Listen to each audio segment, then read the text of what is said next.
Have you ever stopped to think why billions of people simply refuse to eat pork, while others eat it every single day, without ever questioning it?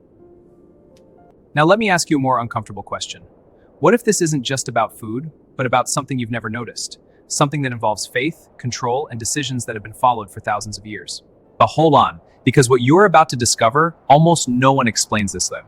So before we can do this, hit the like button, subscribe to the channel, and comment, "I want to know the truth," for Theo. Because after this video, you'll never look at this subject the same way again. The difference between Jews, Muslims, and Christians when it comes to eating pork is not something small. It's not just about taste or culture.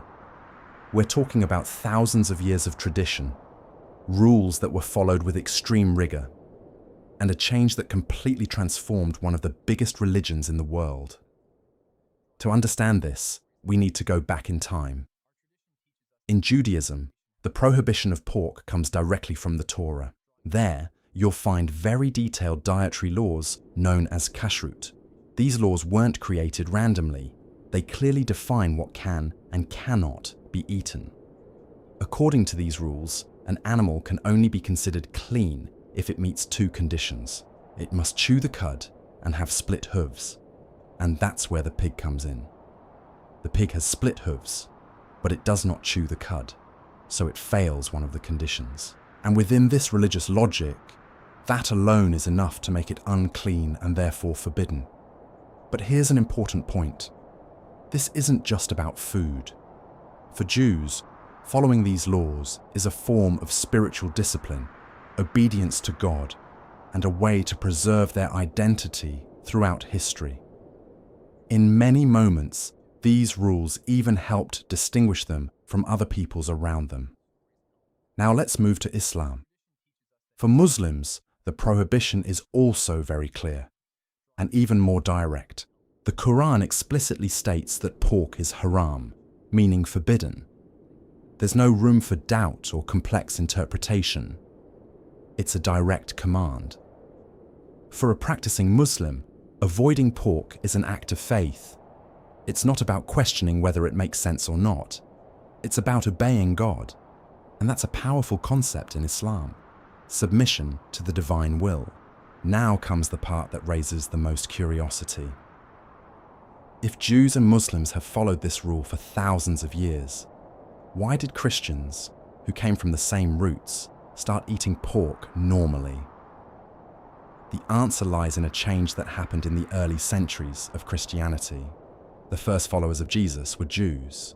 That means they also followed these dietary laws. But over time, a question arose. If people from other cultures wanted to become Christians, would they also need to follow all Jewish laws? That's when a historical turning point happened. In the New Testament, there is a famous episode known as the vision of the Apostle Peter. In this vision, he sees various animals considered unclean being presented as food. And here's a clear message. Do not call anything impure that God has made clean. This idea was revolutionary. It opened the door for Christians to understand that the old dietary laws were no longer mandatory. Faith in God and spiritual message became more important than following strict food rules. And that changed everything. Christianity began to spread rapidly among people who did not have these dietary traditions. And as a result, eating pork was no longer an issue. But was this change only theological? Or were there other factors behind it? Some scholars suggest that in the past, the prohibition of pork may also have had practical reasons. In hot regions, without refrigeration, pork could spoil more easily and transmit diseases if not properly prepared. Others believe these rules had a social role, creating a strong identity and separating religious groups from others. And there are also those who see all of this as purely spiritual, a test of obedience, discipline, and faith. The truth is, there isn't just one definitive answer. What exists are interpretations, and each religion followed a different path throughout history. Today, billions of Jews and Muslims still avoid pork as an essential part of their faith. Meanwhile, most Christians don't even think twice before consuming it.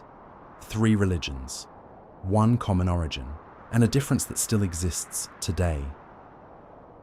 And maybe the most important question isn't who is right, but rather, why do these rules remain so strong, even after thousands of years? Is it just tradition? Is it faith? Or is there something deeper that we still don't fully understand?